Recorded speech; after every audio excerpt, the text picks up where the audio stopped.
Nagbabalik ang PTV Balita Ngayon. Nakauwi na sa Pilipinas kahapon ang 270 overseas Filipino workers na ni-repatriate bunsod ng lumalalang tensyon sa Lebanon.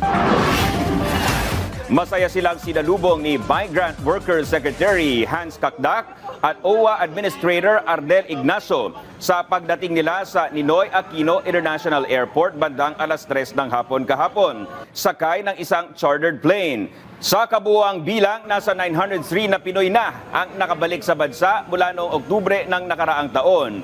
Nangako ang pamahalaan na sasagutin nila ang transportasyon ng mga OFW hanggang sa makauwi sila sa kani-kanilang tahanan.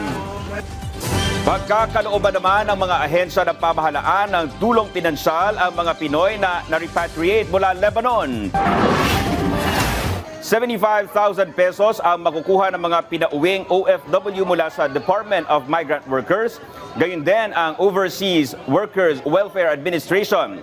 Makakatanggap din sila ng 20,000 pesos mula sa Department of Social Welfare and Development. Samantala, nakaantabay naman ang Department of Health para magbigay ng medical consultation at psychological first aid para sa mga pinauwing Pilipino. Matatandaang nagtulong-tulong ang Department of Foreign Affairs at DMW, kabilang na ang Philippine Embassy sa Ankara, Turkey, para maisakatuparan ang maayos na pag-uwi ng mga Pinoy na naipit sa gulo sa Lebanon. At yan ang mga balita sa oras na ito. Para sa iba pang updates, i-like at i-follow kami sa aming mga social media account.